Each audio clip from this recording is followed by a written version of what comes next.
যতই মৌলবাদী বলো আমরা কিচ্ছু হবে না। এই দেশকে কোনো চরমপন্থা বা মৌলবাদের অভয়ারণ্য যেন কোনোদিন পরিণত হতে না পারে, সেটিও কিন্তু আমাদের প্রত্যাশা। আল্লামা সাইদি তিনি বলেছিলেন যে আমরা মূলেই আছি, আমরা মূলেই থাকবো। 14 কোটি মানুষ মূলে থাকবে, তোমরা আগায় উঠতে থাকো, আগায় ওঠো। মূলে জোরে যখন জোরে ধাক্কা মারবে, আগা থেকে লাফাইয়া দিল্লি মামার বাড়িতে পলাতে বাধ্য হবে। আল্লামা সাইদির কথাই প্রতিফলিত হয়েছে, সবগুলো দিল্লিতে আশ্রয় নিয়েছে। যারা আমাদেরকে মৌলবাদী বলে গালি দেয় আমরা মাইন্ড করব না। ডক্টর জাকির নায়েককে প্রশ্ন করা হয়েছিল যে আপনাদেরকে যে মৌলবাদী বলে গালি দেয়, তখন জাকির নায়েক হাফেজাহুল্লাহ বললেন যে শব্দটা তো খারাপ না, মৌল মানি মূল, মৌল মানি কি অরিজিন, মূল, বাদী মানি ওয়ালা, তো মৌলবাদী মানি হলো মূলওয়ালা।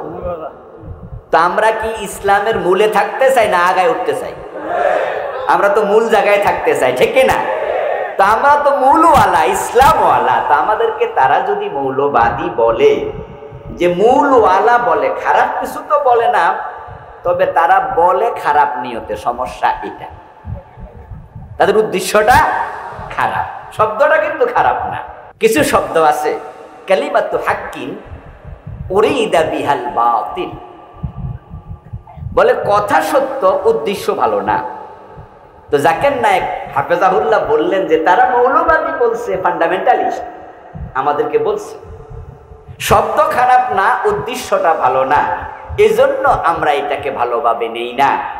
আমার প্রিয় ভাইয়েরা, যেই মানুষগুলো আল্লাহর আইনের কথা শুনলে সহ্য করে না, যেখানে কোরআন মাজিদের একটা অক্ষরের সাথে দ্বিমত করলে ঈমান শেষ।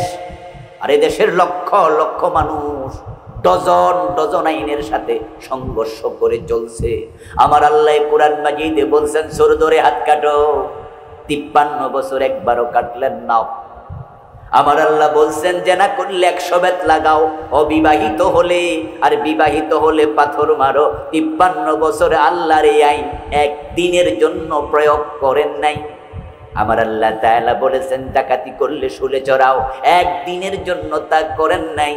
আমার রাসূল বলেছে মদপান করলে 80 বেত লাগাও, একদিনের জন্য লাগান নাই। এরকম ডজন ডজন আইনের সাথে সংঘর্ষ চালাইলে ঈমান থাকে কেমনে? প্রিয় ভাই, আত্মসমালোচনা করুন। সফল হতে হলে ঈমান লাগবে, আর ঈমান ছাড়া মরলে জাহান্নাম আবশ্যক, ব্যর্থ হতে বাধ্য। আর ঈমান টিকাতে হলে কুফরি, নিফাক, শিরক থেকে নিজেকে হেফাজত করতেই হবে। ইবলিস শয়তানের ব্যাপারে আপনাদের কনসেপশন কি বলুন তো? ইবলিস কি মোমেন না কাফের? হ্যাঁ, এটাই সত্য। আল্লাহ বলছেন আবা ওয়াস্তাকবারা ওয়া কানা মিনাল কাফিরিন, ইবলিস কাফের হয়ে গেছে। এবার আরেকটি প্রশ্ন করি, যারা জবাব জানেন একটু বলুন তো, ইবলিস যে কাফের হলো, সে আল্লাহর কয়টা আইন মানে নাই? জোরে বলেন কয়টা? আর আমরা মানি না কয়টা? আত্মসমালোচনা করুন। ইবলিস কাফের, এ ফতুয়া কি আমি দিলাম না আল্লাহ দিলেন? আল্লাহ বলছেন আদম রে সিজদা করো, ইবলিস করলো না। আল্লাহ প্রশ্ন করলেন মা মানাকা আল্লা তাসজুদা ইদ আমারতুক, ও ইবলিস তোমাকে যখন আদেশ করেছিলাম আদম রে সিজদা করো, কেন করোনি? ইবলিস যদি বলতো রব্বানা যালামনা আনফুসানা, আল্লাহ ভুল হয়ে গেছে মাফ করে দাও, ইবলিসকেও ক্ষমা করার ক্ষমতা আল্লাহর আছে না নাই? কিন্তু ইবলিস মাফ চাইছে না গাট্টেরামি করছে? আবা ওয়াস্তাকবারা, আমার আদেশ মানতে অস্বীকার করেছে এবং অহংকার প্রদর্শন করেছে। ওয়া কানা মিনাল কাফিরিন, এবং কাফের হয়ে গেল। আমার প্রিয় ভাইরা, আল্লাহর আদেশ লঙ্ঘন করার আগে ইবলিস কি কাফের ছিল না মুমিন ছিল? তাহলে কাফের হওয়ার জন্য কয়টা আদেশ লঙ্ঘন করলে চলে? একটাই এনাফ। 10টা করলে যে কথা, একটা করলেই সে কথা। ঈমান হলো অঙ্কের মতো, 10 লাইনের অঙ্ক, 9 লাইন ঠিক হয়েছে, 1 লাইন ভুল হয়েছে, 10-এ কত পাইবেন? 0। যদি কেউ 10 লাইনে 10টা ভুল করে সেও 0, কেউ একটা ভুল করলেও 0। এ কোরআন 30 পারাই মানে না, আমরা ফতুয়া দেই সে কাফের। কেউ যদি বলে আমি 15 পারা মানি, আমরা বলবো তুমিও কাফের। যদি কেউ বলে 29 পারা মানি, 1 পারা মানি না, আমরা বলবো তুমিও। কেউ যদি বলে 1 অক্ষর মানি না, বাকি সব মানি, আমরা বলবো তুমিও কাফের। ইবলিস একটা আয়াত মানলো না, একটা নির্দেশ মানলো না, সে কাফের। তাকে সবাই কাফের বলে। 53 বছরে ডজন ডজন মানলেন না। এই দেশের হানাফি, শাফি, আহলে হাদিস, হাম্বলি, এই দেশের যত মুসলমান আমরা আছি, কেয়ামিলা, কেয়ামি, আলিয়া, কৌমি, যত ধারার মুসলিম আমরা আছি, কাদিয়ানীদের ব্যাপারে সবার ফতুয়া একটা। যারা আহলে হাদিস তারাও কয় কাদিয়ানী কাফের। আমরা যারা হানাফি আমরাও বলি কথা ঠিক, কাদিয়ানী। যারা আলিয়া মাদ্রাসা পড়ে তারা কয় কাদিয়ানী। যারা কওমি মাদ্রাসা পড়ে তারাও কি বলে? কাদিয়ানী। দেখেন সবাই বলে কাদিয়ানী কাফের। আচ্ছা, কাদিয়ানীদের অপরাধটা সবে মিল্লা যে কাফের বললেন, আমার বন্ধু, তাদের অপরাধও মাত্র একটা। তারা কোরআন মাজিদের শুধু একটা মেসেজ অস্বীকার করেছে, একটা কথা মানে নাই, তাই কাদিয়ানী তামাম আলেমদের ফতোয়ায় কাফের। সে মেসেজটা হলো খাতামান নবিয়্যিন, নবী মুহাম্মদ শুধু নবী নন, তিনি হলেন শেষ নবী, তারপরে আর কোন নবী নেই।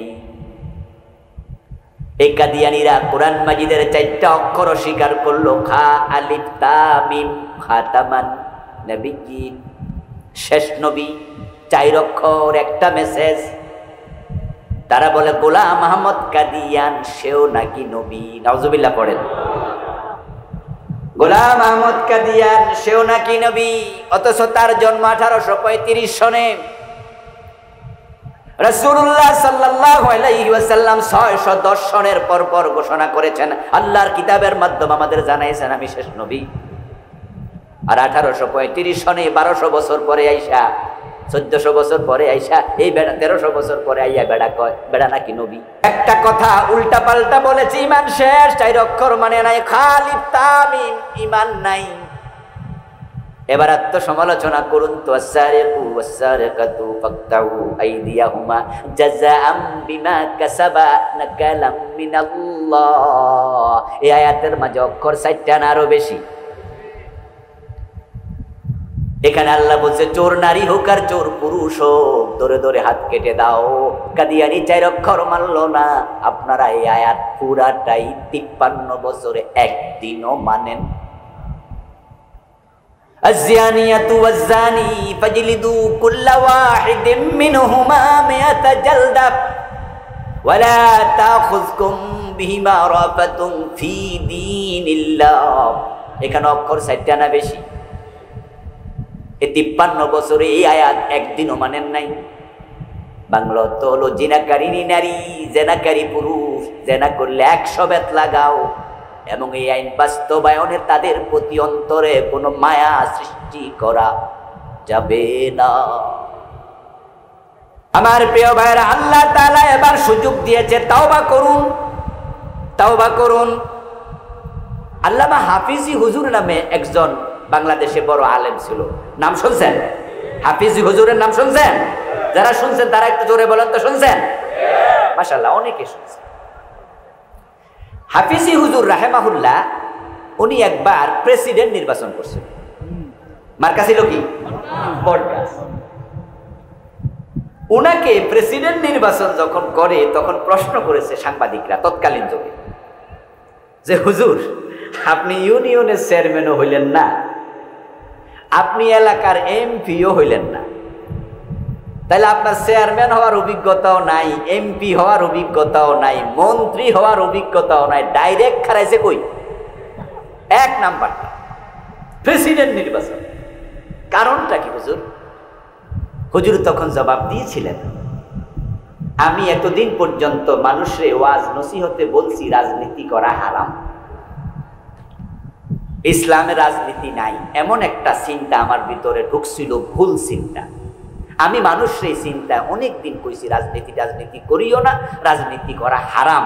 কিন্তু এই বয়সে এসে আমি বুঝছি আমার চিন্তা ভুল ছিল।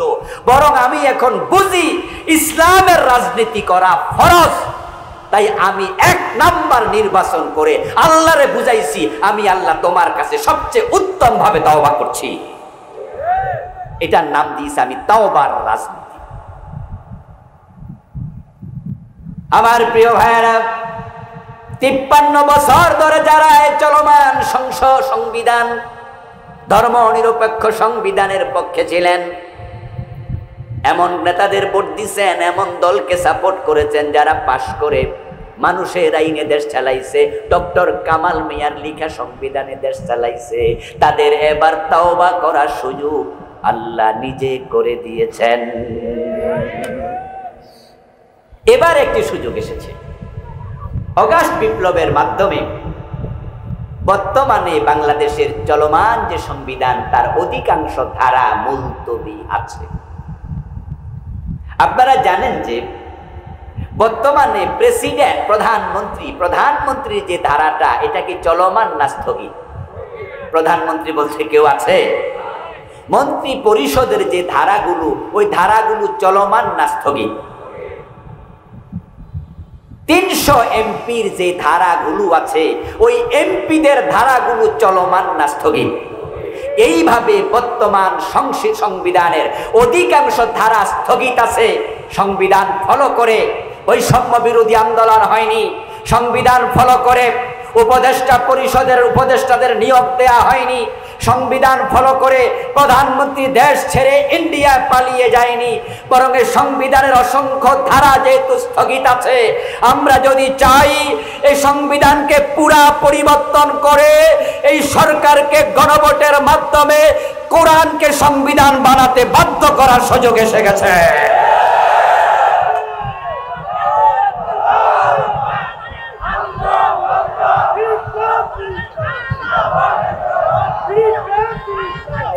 আমার প্রিয় ভাইয়েরা, আমরা যদি মুসলমানরা এক হয়ে যাই, আমরা 92% মুসলমান, আমরা যদি বলি আমরা মানুষের লেখা সংবিধান আর মানি না, আল্লাহর কোরআনকে সংবিধান বানাতে হবে, আমাদের এই বিপ্লব, আমাদের এই দাবি কোন জালেমে বা ঠেকাতে পারবে না। আল্লাহর কোরআনকে সংবিধান বানানোর ভিতরে কল্যাণ আছে না নাই? সুযোগ এসেছে, তওবার রাজনীতি শুরু করুন। এবারের বিপ্লব আল্লাহর দেয়া বিশেষ নিয়ামত। মনে রাখবেন, আল্লাহ সুযোগ বারবার দেন না। 53 বছরের ব্যবধানে একবারই সুযোগ এসেছে পুরা সংবিধান পরিবর্তনের। অতীতের কোন সরকার পুরা সংবিধান পরিবর্তনের উদ্যোগ নেয়নি, পারেনি, সুযোগ ছিল না, শুধু মাঝে মাঝে কিছু সংশোধনী দিয়েছে। কিন্তু এবার বিপ্লবের মাধ্যমে পুরা সংবিধান পরিবর্তন করার সুযোগ আল্লাহ করে দিয়েছেন। অগাস্ট বিপ্লব দুনিয়ার কোন মানুষ করেনি, করেছেন সরাসরি আরশের মালিক। কারণ এই জাতি হতাশ হয়ে গিয়েছিল। বাংলাদেশের বিরোধী দলগুলো চুপসে গিয়েছিল, সরকারের বিরুদ্ধে কোনো কথা বলার সাহস কারোই ছিল না। বলবে কেমনে? বলার আগেই তো জেলে নিয়ে যায়। বলার কোনো পরিবেশও ছিল না। আমরাও ভেবেছি আর কিছু নাই করার, কিন্তু আসমানের মালিক বলে না, আমি করছি। দাদারা ব্যর্থ হয়েছে, মুরব্বীরা ব্যর্থ হয়েছে, বাবারা ব্যর্থ হয়েছে। আল্লাহ বাচ্চা এবং নাতির বয়সীদেরকে দিয়ে বিপ্লব করিয়েছেন। অগাস্ট বিপ্লব এমন কিছু পোলাপানে উদ্যোগ নিয়েছে যারা আনাড়ি ছিল, যারা রাজনীতিও বোঝে না, এবং যারা এবার অগাস্ট বিপ্লব করেছে, আপনি তাকিয়ে দেখেন, তারা কিন্তু সরকারের পদত্যাগ চেয়েছিল। সরকার পালিয়ে যাক এটা একবারও বলে নাই। তারা 9 দফার দাবিকে 1 দফায় এনে বলেছিল আমরা পদত্যাগ চাই। আল্লাহ বলে পদত্যাগ না, এই জালেমদেরকে আমি দেশেই থাকতে দেব না। এই বিপ্লবটা কে করাইলো? কে করাইলো? অগাস্ট 5 তারিখে দেশের সরকার পরিবর্তন হবে, এ মহা বিপ্লব হবে। 4 তারিখও আমরা কল্পনা করতে পারিনি। কেউ পারে।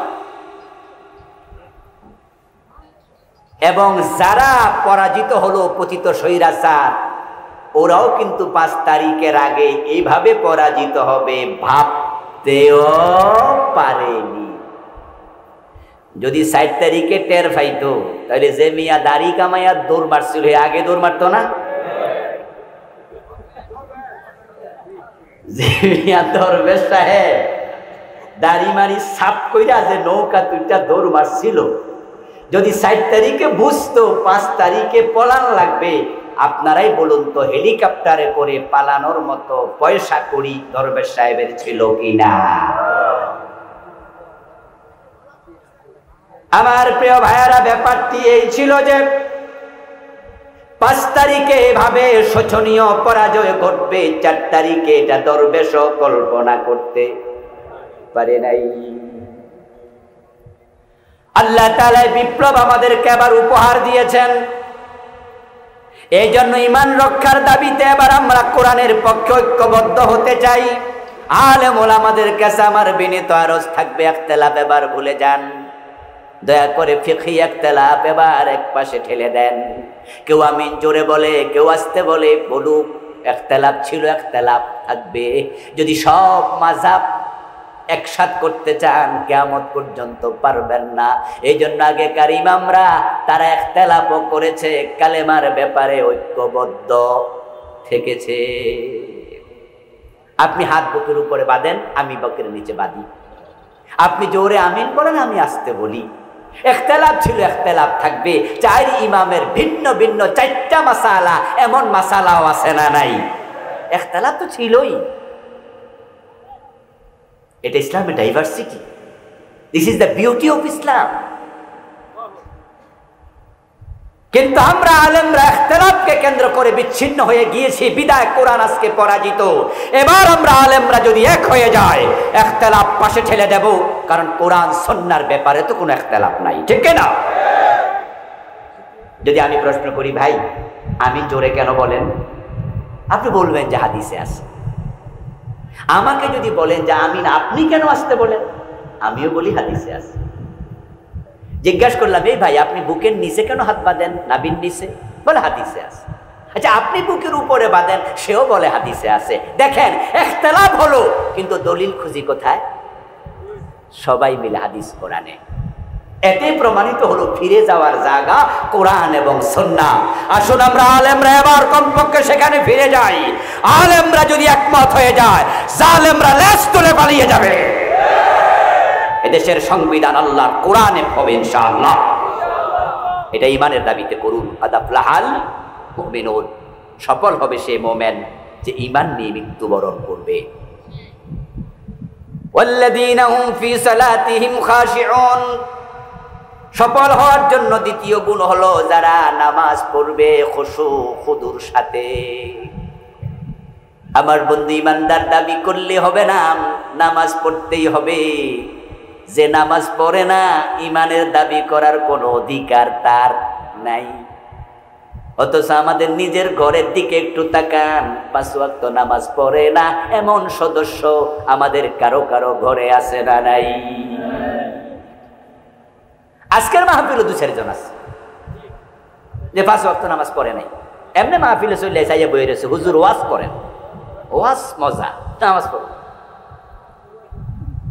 আমার প্রিয় ভাইরা, জোহরে আছে, আসরে নাই, মাগরিবে আছে, এশায় নাই, ওয়াক্তিয়া আছে, জুমায় আছে, ওয়াক্তিয়া নাই। এমন নামাজি সংখ্যাই সমাজে বেশি। বাজারে গেলেই তো দেখা যায়, মাগরিবের আজান হলো, মসজিদে নামাজ পড়তে আসছে কতজন, আর দোকানে বেচা কেনায় ব্যস্ত কতজন। টোটাল বাজারের 10% মানুষ মসজিদে আসে নাই, 90% বেনামাজ। আরে ভাই, নরমাল বাজার সেটা তো না, কোরবানির ঈদের বাজারও তাই।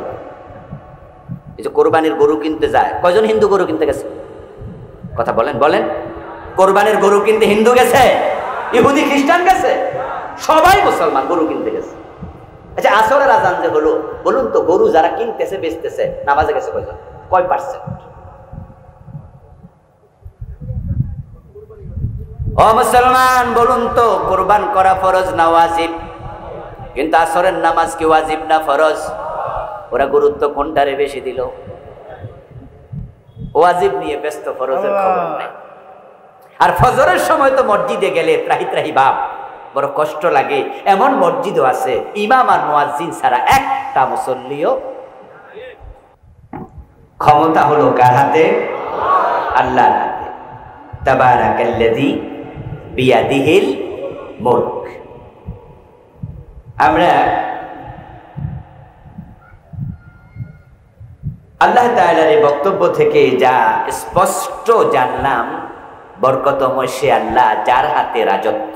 বিয়াদিহিল মুলক নামই হলো সূরা মুলক। মুলক শব্দের অর্থ কি? রাজত্ব। বরকতময় আল্লাহ তিনি বলেন আমার হাতে রাজত্ব। তাই তো আমরা একটি পরিচিত আয়াত সবাই প্রায় মুখস্থ পারি, সেটা হচ্ছে, এটা পড়ি আমরা প্রায়শই, কুলিল্লাহুম্মা মালিকাল মুলক। বলুন হে আল্লাহ, তুমি হচ্ছে রাজত্বের মালিক। আমরা যখন হজের জন্য হেরাম বাঁধি তখন আমরা তালবিয়া পড়ি, সেখানে আমরা বলি লাব্বাইক আল্লাহুম্মা লাব্বাইক লাব্বাইক লা শারীকা লাকা লাব্বাইক ইন্নাল হামদা ওয়ান নি'মাতা লাকা ওয়াল মুলক। সে শব্দটা হলো রাজত্ব তোমার, শুধু তোমার। জনগণের হাতে ক্ষমতা নাই, ব্যক্তির হাতে ক্ষমতা নাই। এটা এবার আমরা নিজের চোখে দেখলাম, যারা নিজের ক্ষমতার বলয়কে পাকাপোক্ত করার জন্য চৌকিদার থেকে পুলিশের আইজি পর্যন্ত, কনস্টেবল থেকে সেনাবাহিনীর প্রধান পর্যন্ত নিজের দলের লোকদেরকে 15 বছর বসাইয়া ক্ষমতার বলয়কে পাকাপোক্ত করেছে, আল্লাহ তাদেরকে একবারে সামান্য সময়ের ভিতরে ক্ষমতা থেকে শুধু বিচ্যুত করেনি, দেশ থেকে বাধ্য করেছে। এটা আমরা করিনি, তাদের সেনা প্রধান তারাই নিয়োগ দিয়েছে। তিনিই বলেছিলেন, ম্যাডাম 45 মিনিটের বেশি এদেশে থাকার সুযোগ আপনার নাই, আউট, তাড়াতাড়ি যান, চলে যান। এতে বোঝা যায় যে ক্ষমতাটা মানুষের হাতে না, ক্ষমতা কার হাতে? তারা চেয়েছিল ক্ষমতায় থাকতে, যেটা আমাদের হাফিজ ভাই বলতেছিলেন যে তারা ঘোষণা করেছিল ভিশন 2041, 2041। এই যে ভিশন 2041 ঘোষণা করলো 41, এর মানে কি? এর মানে হলো তারা বুঝেছে 41-এর আগে তাদেরকে ক্ষমতা থেকে কেউই নামাতে পারবে না, তারা থাকবে, তারা আছে। এবং তাদের কনফিডেন্ট লেভেলটা এতটা উপরে ছিল যে তাদের দ্বিতীয় সিনিয়র ব্যক্তি রাজনৈতিক দলের, তিনি তো তামাশা করে বলেছেন, কিসের আন্দোলন, এবছর না ওই বছর মানুষ বাঁচে, কিসের আন্দোলন, এসব হবে না, আমরা আছি। এই যে দেখেন আপনারা, তাদের কনফিডেন্ট, তারা আছে, তাদের ভিশন 41। আর আল্লাহ বলছেন নো, ইন্নাহু লা ইফলিহুজ জালিমুন উমলি লাহুম ইন্না কাইদি মাতিন। আমি রশিদে ঢিল দেই, আমি ছাড় দেই, আমি ছেড়ে দেই না। ইন্না কাইদি মাতিন, আমার কৌশল অত্যন্ত শক্ত। ইন্না বাতশা রাব্বিকা লাশাদীদ, নিশ্চয় তোমার প্রভুর ধরা বড়ই জঘন্য, বড় কঠিন। কি ধরা আল্লাহ ধরলেন আপনি কি ভাবতে পারেন? 15 বছর লাগাতার যিনি প্রধানমন্ত্রী, আজকে তিনি পৃথিবীর কোন দেশে থাকার জায়গাই পাচ্ছে না, নিজের দেশে ফিরে আসবে, এখন এই সাহস কি তার আছে? পৃথিবীর কোন দেশ তাকে নিচ্ছে না। অথচ আপনার এলাকায় যে রিক্সা চালক, সে যদি 5 লাখ টাকা খরচ করে মালয়েশিয়া যেতে চায়, একটা ভিসা দিয়া মালয়েশিয়া যাওয়ার সুযোগ রিক্সাওয়ালার আছে কিনা? যে কুলি দিনমজুর, সে যদি চায় যে আমি একটু যাবো সৌদি আরবে চাকরি করতে অথবা বেড়াতে, ট্যুর ভিসা সুযোগ আছে কিনা? কিন্তু প্রধানমন্ত্রী আমেরিকা যাবে, আমেরিকা কয় না, ব্রিটেন যাবে না, ইন্ডিয়া বলতেছে আমরাও রাখতে পারবো না, চলে যান দুবাই, দুবাইওয়ালাকে রাখলাম না, ফিরাই দিলাম, বাংলাদেশে আসার পরিবেশ নাই। এতে বোঝা যায় আল্লাহ যাকে বেজ্জতি করতে চায় তাকে বাঁচানোর ক্ষমতা দুনিয়ার কারো থাকে না। এগুলো থেকে নিজেরা শিখবেন, নিজেরা জালেম হবেন না। আমার প্রিয় ভাইয়েরা, যে আল্লাহ দীর্ঘ 15 বছর পরে বাংলার এই পরিবেশটাকে জালেমের জাতাকল থেকে মুক্ত করলেন। আমাদের আলেম ওলামাদেরকে আবার কোরআনের কথা বুক ফুলিয়ে বলার সুযোগ দিলেন। এই বছরের মাহফিলের সিজন অলরেডি শুরু হয়ে গেছে আলহামদুলিল্লাহ। এ পর্যন্ত যত মাহফিল বাংলাদেশে হয়েছে গত 1-1.5 মাসে একটারও কোনো অনুমতি নেওয়া লাগে নাই। আল্লাহর জমিনে আল্লাহর কোরআনের কথা বলবো, অনুমতি কিসের? লাগে নাই। আল্লাহ আবার পরিবেশ অনুকূল করে দিয়েছেন। যারা মুমিন তারা সফল। ঘোষণাটা কার? قد أفلح المؤمنون। যারা ঈমান এনেছে তারা নিশ্চিতভাবে সফল হয়ে গেছে। অতীতকালের শব্দ আফলাহা ফেইলে মাদি, ইউফলিহু ফেইলে মুদারে ভবিষ্যৎকালের শব্দ। আল্লাহ বলেন নাই ইউফলিহুল মুমিনুন, মুমিনরা সফল হবে, বরং বলেছেন আফলাহাল মুমিনুন, মুমিন যারা তারা সফল হয়ে গেছে।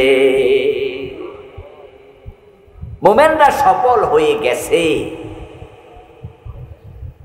অথচ এই সূরার 11 নম্বর আয়াতে আল্লাহ তাআলা বলছেন আল্লাযীনা ইয়ারিসুনাল ফিরদাউস হুম ফিহা খালিদুন।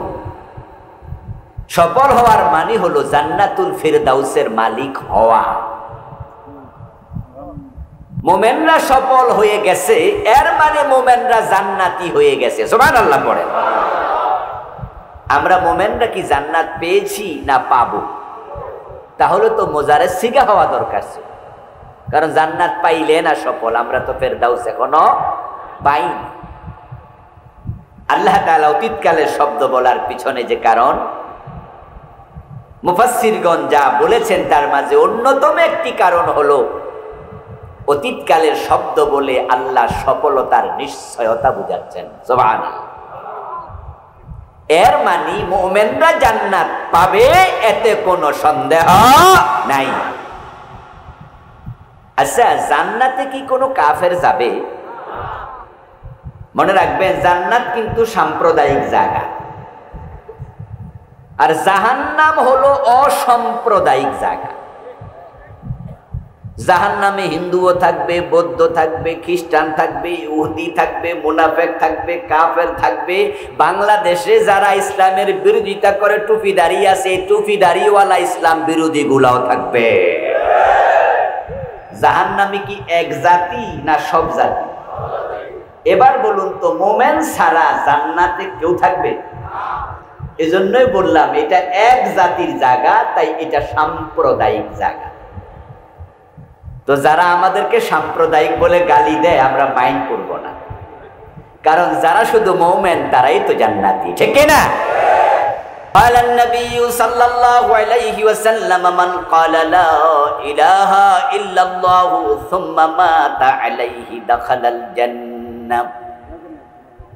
প্রিয় নবীজি সাল্লাল্লাহু আলাইহি ওয়াসাল্লাম বলতেছেন যে লা ইলাহা ইল্লাল্লাহ কালেমা পড়বে এবং এই কালেমার উপরে মৃত্যুবরণ করতে হবে, পড়লে চলবে না।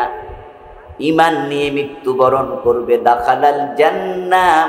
মুমিন মরতে দেরি, আল্লাহর জান্নাতে যেতে দেরি হয় না। কোন কাফের জান্নাতে যাবে না। ইন্নাল্লাযীনা কাফারু মিন আহলিল কিতাবি ওয়াল মুশরিকিনা ফী নারি জাহান্নাম খালিদিনা ফিহা। সব মুশরিক, সব কাফের, এগুলো জাহান্নামী। যারা মুমিন তারা জান্নাতি। তো মুমিনরা জান্নাতি হবে, এজন্য আল্লাহ অতীতকালে শব্দ বলছে, নিশ্চয়তা দিল, হবে মানে হয়ে যেন গেছে। দুনিয়া তো আমরা অতি নিশ্চিত বিষয় অতীতের শব্দে প্রকাশ করি। যেমন আপনার মা, আপনার স্ত্রী চুলাতে পানি দিয়ে ডেকসিতে তারপরে চাল ভিজাইয়া দিল, নিচ দিয়া আগুন লাগাইয়া দিল। একজন এসে জিজ্ঞাসা করছে, কি গো কি করছেন? কয় ভাত রান্না করছি। আসলে কি ভাত রান্না করছে না চাল? কিন্তু আমরা বলি ভাত। এর মানে এই চাল যে ভাত হবে তাতে কোনো সন্দেহ নাই। আপনি যাচ্ছেন ঢাকা, জামা কাপড় গায়ে দিয়ে চুল টুল আশ্রাইয়া মানি ব্যাগটা পকেটে নিয়ে মোবাইলটা হাতে নিয়ে বউ মা বাচ্চাদেরকে বললেন যে ঢাকা যাচ্ছি, দোয়া করো। ওরা আল্লাহ হাফেজ বলে বিদায় দিল। 5 মিনিট পর একজন লোক আসলো, এসে বলতেছে, আব্দুল্লাহ সাহেব কি বাড়ি আছে? ভিতর থেকে আপনি জবাব দেন যে না, আব্বা ঢাকা গেছে। আসলে কি এখনো মনোহরদি পর্যন্ত গেছে? কিন্তু আপনি কি বললেন? এই কথাটা কি আমরা কেউ মিথ্যা হিসেবে নেই? ঢাকা যে যাবে, কারণ বেটা তো জামা কাট দিছে কোথায় যাওয়ার জন্য? মানে ব্যাগ পকেটে নিছে কেন? গায়ে মাথা তেল দিছে কেন? প্রস্তুতি 100%। এর মানে আমরা বুঝি আব্বা ঢাকা যাবেই।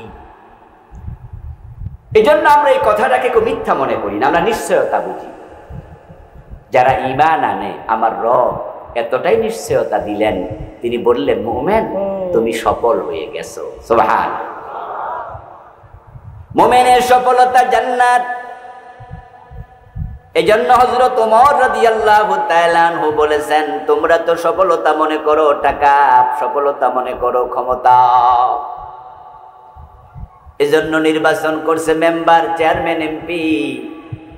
যখন সন্ধ্যা বেলায় ভোট গণার পরে দেখা গেল তার ভোট বেশি, রায় দিল, রেজাল্ট দিল, সে পাস, তখন সে বলে আমি সফল, আমি পাস করেছি। এমপি হওয়া, মন্ত্রী হওয়া পাস করা নয়, সফলতা নয়। লেখাপড়া করছে, এমএ পাস করলো, তারপরে বিসিএস ক্যাডারে চাকরি হলো, অথবা ভালো কোন অফিসে চাকরি হলো, মাসে 1,50,000 2 লাখ টাকা বেতন। মনে করে লেখাপড়া করে সফল হয়ে গেছে। টাকার নাম সফলতা নয়, এটা ভুল চিন্তা, ভুল। আমরা মনে করি যে পয়সাওয়ালা এতে কিন্তু সফল মানুষ। বাবা মরে গেছে ছোট্ট রেখে, মা গরিব, তাই পরের বাসায় জিয়ার কাজ করে বাচ্চা বড় করে, এমন কিছু গরিব মহিলা সমাজে আছে কিনা? এই বাচ্চাটা বড় হলো, এখন সরকারি চাকরি করছে, ভালো কোনো চাকরি করে, মায়ের জন্য একটা ছোট্ট বিল্ডিং ঘর বানায়া দিছে। মাকে এখন নতুন কাপড় কিনে দেয়, বছরে 2 বার কাপড় কিনে দেয়, 3 বার কাপড় কিনে দেয়। এখন মার পরের বাড়িতে কাজ করে না, কারো কাছে হাত পাতে না, নতুন কাপড় পরে পরে এখন ঘরে। এলাকার লোকেরা কানাকানি করে বলে, দেখো অমুকের দিকে আল্লাহ এতদিনে চোখ তুলে দেখাইছে। আমরা দুনিয়ার মানুষেরা মনে করি যার একটু পয়সা করি হয়, হে মনে আল্লাহর রহমত পাইয়া গেছে, আল্লাহ ওর দিকে তাকাই ফেলছে। এই জন্য ফারুক আজম ওমর বলেন, মানি তাজ্জাবি মাকানিহি ফালিয়ানজুর ইলা ফিরআউন ওয়া মানি তাজ্জাবি মালিহি ফালিয়ানজুর ইলা কারুন ইন্নামাল ইজ্জাতু বিত্তাকওয়া ওয়া তিলকাল জান্নাতু আল্লাতী নুরিসু মিন ইবাদিনা মান কানা তাকিয়্যা।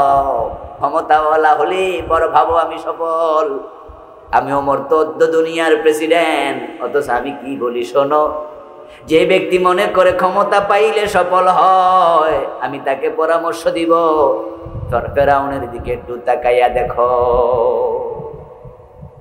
ফেরাউনের লাশটা এখনো জমিনের উপরে আছে কিনা? ফেরাউন কি সাধারণ প্রজা ছিলেন না রাজা ছিলেন? কিন্তু বলুন তো, ফেরাউন কি সফল না ব্যর্থ?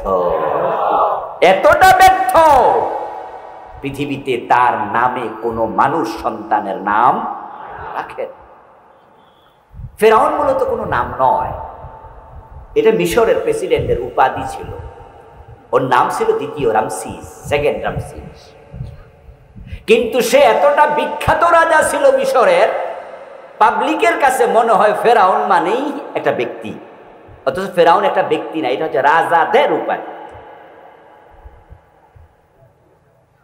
তাম দুনিয়াতে বর্তমানে মানুষের সংখ্যা প্রায় 800 কোটি।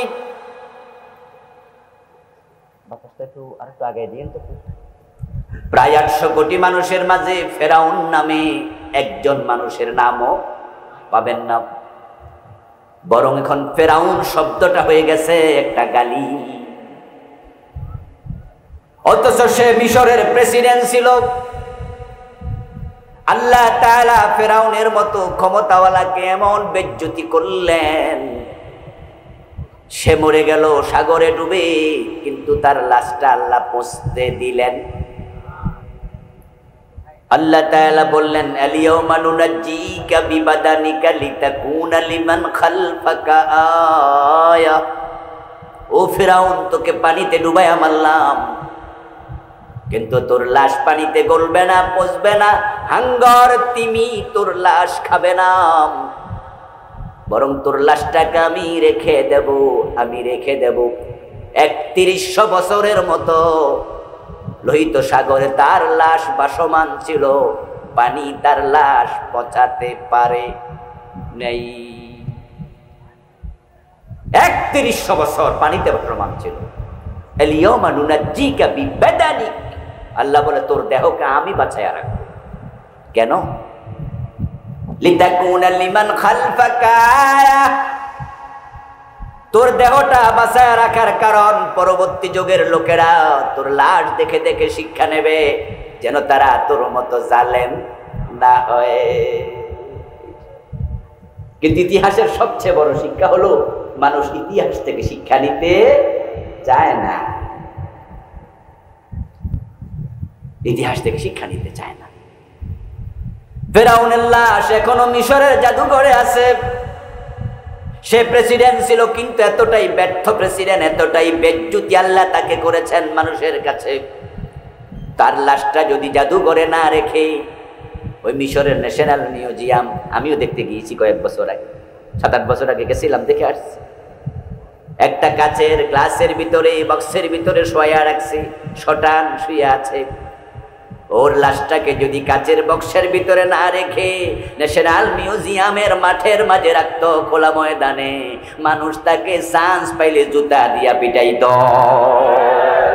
থুতু মেরে ডুবাই। অথচ মিশরের প্রেসিডেন্ট ছিল। ক্ষমতা আপনার সফলতার মাধ্যম নয়।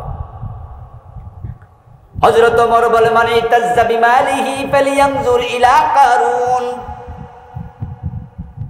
যারা একটু পয়সাওয়ালা হয় তারা ভাবে আমি সফল। ওমর বলে, কারুনের দিকে তাকাও, কারুন তোমার চেয়ে গরিব ছিল না, ধনী। বরং কারুনের মতো ধনী পৃথিবীতে খুব কম মানুষ ছিল। কিন্তু বলুন তো, কারুন এত বড় ধনী মানুষ, রহমত পাইছে না গজবে পড়ছে? সম্মানিত না অপমানিত? কেউ কাউকে কারুন বললে সে সম্মান বোধ করে না গালি মনে করে? এত সম্পদ আল্লাহ কারুনকে দিয়েছিলেন। সূরাতুল কাসাসে কোরআনে আল্লাহ তার বিষয়ে আলাদা আলোচনা করেছেন।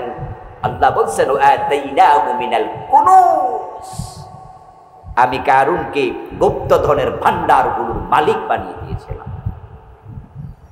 মিশরের কায়রো থেকে 250 কিলোমিটার দূরে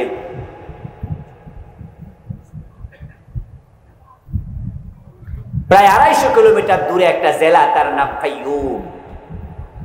ওই ফাইয়ুম নামক জেলাতে কারুনের বাড়ি।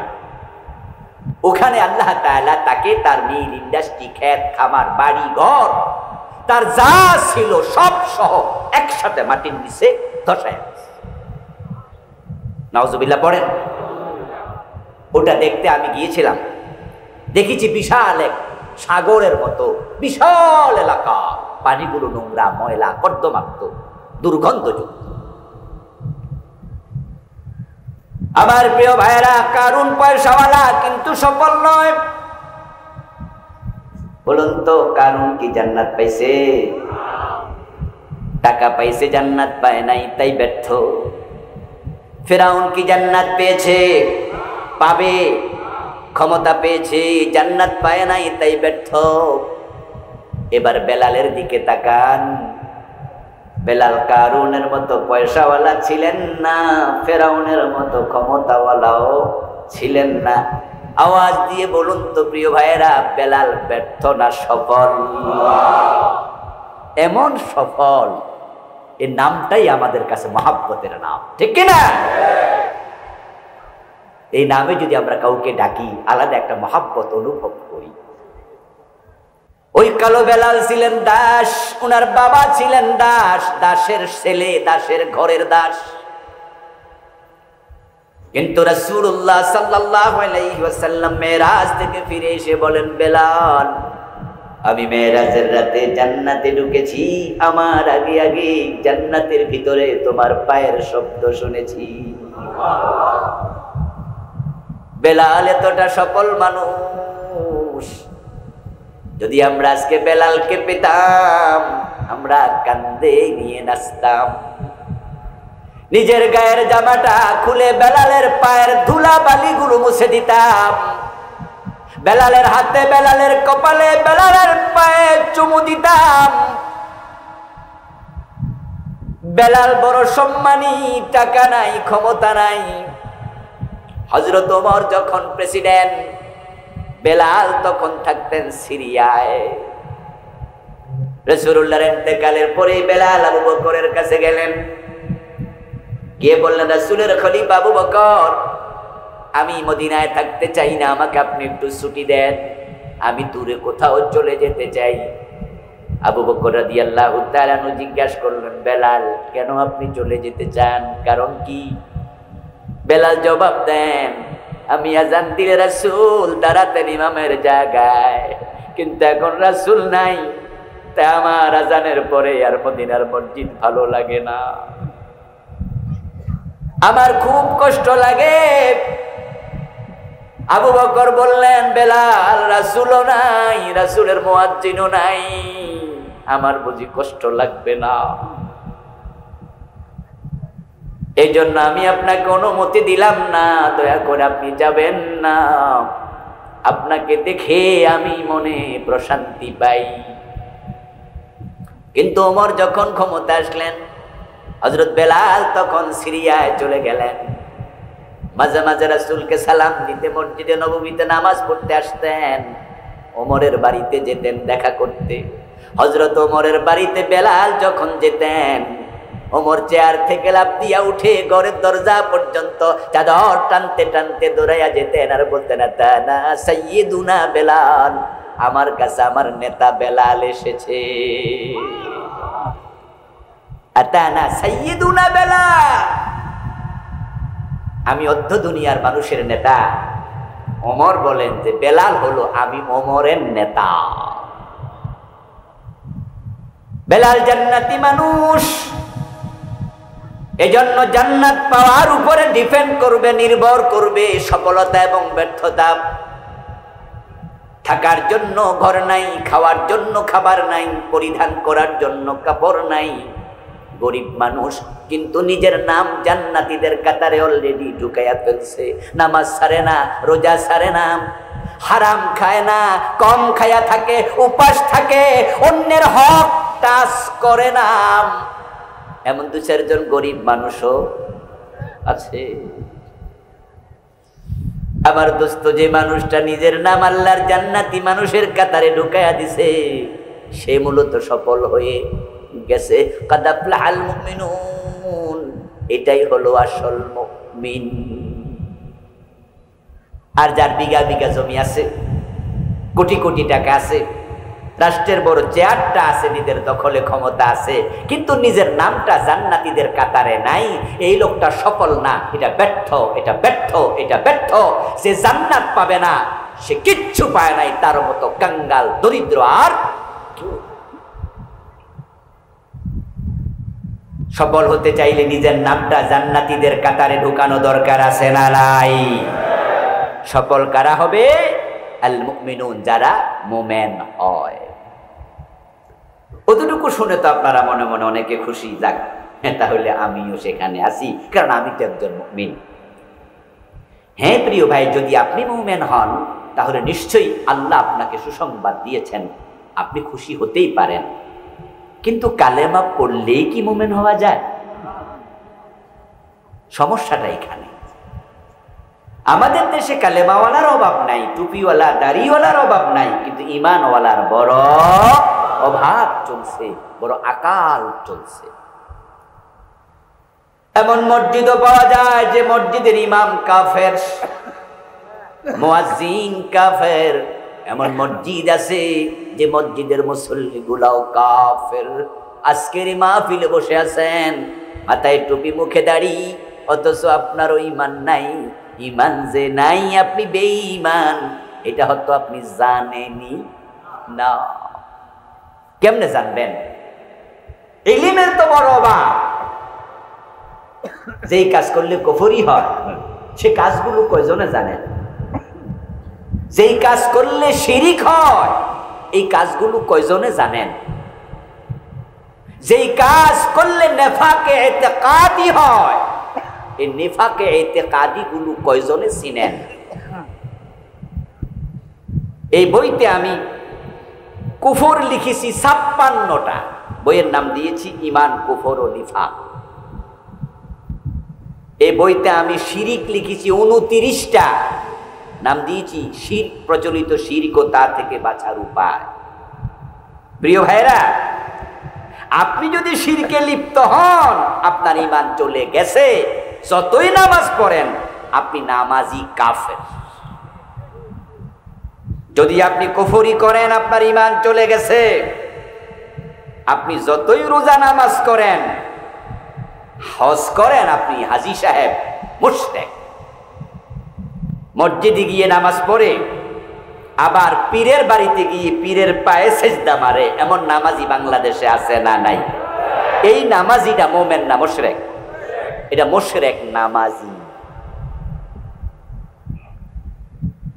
আমার ভাইয়েরা, 5 ওয়াক্ত নামাজ পড়ে, টুপি আছে মাথায়, মুখে আছে দাড়ি, অথচ শুধু আল্লাহর কোরআনের আইনের কথা বলার কারণে ওই লোকটা আপনাকে রাজাকার বলে গালি দিয়ে দেয়।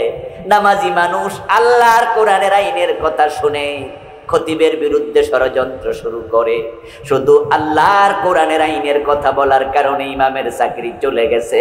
ষড়যন্ত্র করেছে কিছু নামাজি মুসল্লি। ওই নামাজি মুসল্লি আল্লাহর আইন সহ্য করে না। যে আল্লাহর আইন সহ্য করে না, সে মুমিন না কাফের? অথচ নামাজি, এটা হলো নামাজি কাফের। এই জন্যই প্রিয় নবীজি সাল্লাল্লাহু আলাইহি ওয়াসাল্লাম 1450 বছর আগে বলেছেন, ইয়াতি আলান নাসি জামানুন ইয়াজতামিউনা ফিল মাসাজিদি লাইসা ফীহিম মুমিনুন। এমন একটা জামানা আসবে, যেই জামানার মানুষগুলো মসজিদে জামাতের সাথে নামাজ পড়বে, অথচ একজনেরও ঈমান থাকবে না। মানুষের ঈমান চলে যাবে। তাকুনু বাইনা সাতি ফিতানুন কাকিতাইল লাইলিল মুজলিম। রাসূলুল্লাহ বলেন, কিয়ামত যখন আগে আসবে, কিয়ামতের আগে সূর্য ডুবে গেলে যেমন রাত আসে, চারিদিক থেকে অন্ধকার ধেয়ে ধেয়ে আসে, তারপর পুরা আকাশ কালো হয়ে যায়। কিয়ামতের আগে এরকম ফিতনা বের হতে থাকবে তামাম দুনিয়ার বিভিন্ন জায়গা থেকে। ওই ফিতনার যোগে এমন অবস্থা হবে, ইউসবিহুর রাজুলু মুমিনান ফায়ুমসি কাফিরা। মানুষগুলো সকাল বেলায় মুমিন থাকবে, সন্ধ্যা বেলায় কাফের হয়ে যাবে। সন্ধ্যা বেলায় মুমিন, সকাল বেলায় কাফের, সকাল বেলায় মুমিন, সন্ধ্যা বেলায় কাফের। এইভাবে ঈমান হারাতে থাকবে মানুষ।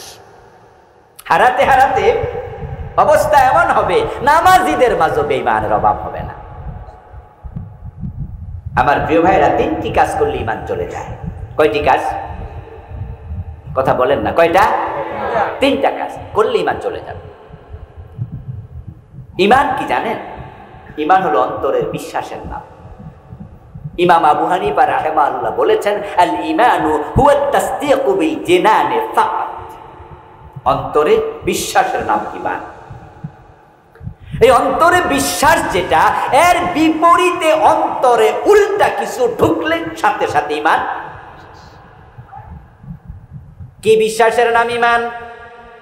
কোন বিশ্বাসের নাম ঈমান? এই যে কোরআন আমাদের সামনে আছে, এ কোরআনের বিসমিল্লাহর বা থেকে মিনাল জিন্নাতি ওয়ান নাসের সিন পর্যন্ত যতগুলো হরফ এ কোরআনে আছে, যত শব্দ আছে, যত বিধান আছে, যত কথা আল্লাহ বলেছেন, সবগুলো একসাথে বিশ্বাস করতেই মেনে নিতেই হবে। এখান থেকে একটা অক্ষরের সাথে দ্বিমত করার সাথে সাথে ঈমান শেষ। এখানে যা আছে শুধু একটা বিধানের সাথে দ্বিমত করার সাথে সাথে ঈমান শেষ। এটা ভেরি সেনসিটিভ বিষয়, খুবই সেনসিটিভ, কাঁচের গ্লাসের চেয়ে আরো সেনসিটিভ। কাঁচের গ্লাস বানাতে সময় লাগে কিন্তু ভাঙতে সময় লাগে। বানাতে চাইলে উপাদানগুলো দেখেন, এই কাজ করতে গিয়ে এসেছে বালি থেকে। তো কাজ যারা বানাইছে তারা বালি সংগ্রহ করেছে, তারপরে ফ্যাক্টরিতে নিছে, তারপরে প্রসেসিং করছে, তারপরে এটা কাজ হয়েছে, তারপরে গ্লাসের শেপে গেছে, তারপর গ্লাস হয়েছে। বানাইতে 2 দিন 5 দিন 10 দিন 20 দিন 1 মাস লেগেছে, কিন্তু ভাঙতে কতক্ষণ লাগে? ঈমান ভাঙতে 1 সেকেন্ডও লাগে না, কাছের চেয়ে আরো সেন্সিটিভ। যেমন ধরুন আজকের এই মাহফিল একজন হিন্দু এসে মাহফিল কমিটিকে বলল যে আমি একজন হিন্দু, আমি ইসলাম গ্রহণ করতে আসছি। তো মাহফিল কমিটি যদি আমাকে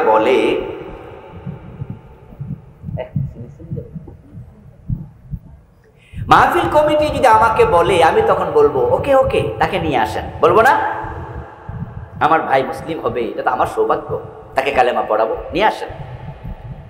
আমি তাকে আনলাম, অজু টজু করে আপনাদের সামনে দাঁড় করালাম, দাঁড় করায়া তাকে সূরা ফাতিহা পড়াবো, সূরা ইয়াসিন পড়াবো, আমি কালেমা পড়াবো, শুধু কালেমায়ে তাওহীদ, আশহাদু আল্লা ইলাহা ইল্লাল্লাহু ওয়া আশহাদু আন্না মুহাম্মাদান আবদুহু ওয়া রাসূলুহু বলে দেব।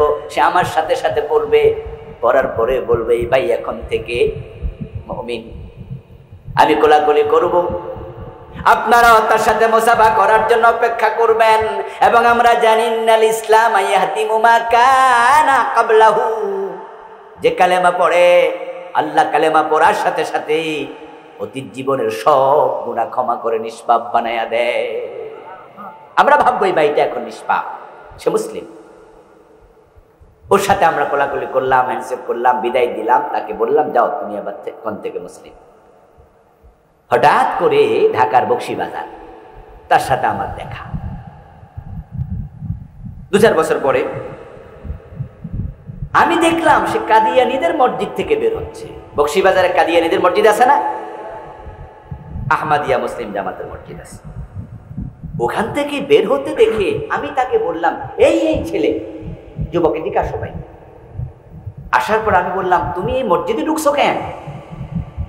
তো সে বলল হুজুর আমি তো কাদিয়ানী। এই তোমাকে না আমি মনোহর দিই, স্টেজের মাঝে মুসলমান বানালাম কালেমা পড়াইয়া। বলে হ্যাঁ হুজুর আপনার হাতেই তো কালেমা পড়ছিলাম। আমি বললাম তুমি কাদিয়ানী মানে কি? তুমি কি নবী মুহাম্মদকে শেষ নবী মানো না? সে বলে না। আচ্ছা না বললো আমার সামনে, এখন কি তাকে আমি মোমেন মনে করব না কাফের? 1 সেকেন্ড শুধু না শব্দ বলেছে, আমি বুঝছি তার ঈমান। ও দোস্ত, কোরআন মাজিদে যা আছে সবটা মেনে নেন নাম ঈমান। এখন বাংলাদেশের এবার মানুষের দিকে তাকান, কোরআন কয়জনে মানে? বরং কোরআন মানার কথা বলার কারণে আল্লামা সাঈদীর মতো লোকটাকে 13টা বছর জেলে রেখেছে। যদি তিনি কোরআনের আইনের কথা না বলতেন উনাকেও জেলে বন্দি করা হতো না। যারা বন্দি করছে তারা মুমিন দাবি করে কেমনে? আচ্ছা আপনারা যারা আমার সামনে আছেন আপনারা বলুন তো, উনাকে যে মামলাগুলোতে জেলে দিল, খুনের মামলা, ধর্ষণের মামলা, বাড়ি পোড়ানোর মামলা, আচ্ছা আল্লামা সাঈদী খুন করছে এটাকে আপনারা বিশ্বাস করেন? উনি ধর্ষণ করছে আপনারা বিশ্বাস করেন? আসলে মামলা যারা দিছে হেরাও জানে উনি আসলে ধর্ষণকারী, উনি খুনি না, ওরাও জানে। কেন দিল? দেয়ার পিছনে কারণ শুধুমাত্র ইকামতে দ্বীনের পক্ষে উনার বলিষ্ঠ কণ্ঠ, উনার মতো আল্লাহর আইনের কথা বাংলাদেশে এভাবে আর দ্বিতীয় কেউ বলতে, লক্ষ কোটি মানুষের সামনে ইসলামের রাজনৈতিক ভিশনকে উনি যেভাবে উপস্থাপন করেছেন এমন কণ্ঠে এমন ভাবে বাংলাদেশে দ্বিতীয় কেউ আর বলতে। এই দেশের ইসলাম বিদ্বেষীরা দেখেছে, ইন্ডিয়া থেকে দেখেছে আল্লামা সাইদির তাফসীর মাহফিলের আগেও তারা দেখেছে দেশে মাহফিল ছিল, ওয়াজ নসিহত ছিল, সেখানে ওয়াজের মাঝে বক্তারা কথা বলতেন কিসসা কাহিনী, লাইলি শিরি ফরহাদ, লাইলি মজনু, ইউসুফ জোলাইখা, কিসসা কাহিনী কইয়া ওয়াজ শেষ। মানুষ তো 30 জন 50 জন 200 500 জন, কিসসা কাহিনী তো ওয়াজ ছিল ভরপুর। কিন্তু আল্লামা সাইদি রাহিমাহুল্লাহ হঠাৎ করে তাফসীরের জগতে ধ্রুব তারার মতো উদিত হলেন, সরাসরি কোরআন খুলে তাফসীর করা শুরু করে দিলেন। আর উনার কোরআনের আকর্ষণে, তেলাওয়াতের আকর্ষণে, কোরআন তেলাওয়াতের আকর্ষণে উনার মাহফিলে লোক হতো লক্ষ লক্ষ, অধিকাংশই ছিল যুবক। তারা হিসাব করে দেখলো এই লোক যেভাবে কোরআনের পক্ষে যুব সমাজকে আপনার কনভার্ট করছে, ইনভাইট করছে, ডেকে নিয়ে আসছে, তাহলে দেশের যুবকরা যদি জেগে ওঠে বিপ্লব ঠেকানো যাবে না। এই জন্যই পরিকল্পিতভাবে ওনাকে যুদ্ধাপরাধের মামলায় ফাঁসিয়ে দেওয়া হয়েছে। যখন ওনার মামলার রায় দেয় তখন রায় প্রদানকারী জাজ বলেছিলেন, বিচারপতি বলেছিলেন, আমার সামনে দাঁড়িয়ে থাকা আল্লামা সাইদির মামলার রায় দিচ্ছি না, আমি রায় দিচ্ছি 1971 সনের দেলু রাজাকার দেলু শিকদারের। সে রেকর্ড এখনো আছে, ওনারা দেলু শিকদারের রায় দিচ্ছে। আল্লামা দেলোয়ার হোসেন সাইদি আর দেলু শিকদার কি এক ব্যক্তি? শিকদার একটা বংশের নাম। সাইদি উনার বাবার বংশ, সাইদ খালি গ্রাম থেকে উনার বাবার নামের আগে আছে সাইদি, উনার নাম উনার বাবার নাম থেকে দিয়েছে সাইদি। দুইটা ভিন্ন দুইজন মানুষ, ওটা উনার ঘাড়ে চাপিয়ে দিয়েছে। এই জন্য বিচারকও জানে এই লোকটারে কেমনে ফাঁসি দেই, কেমনে জেল দেই।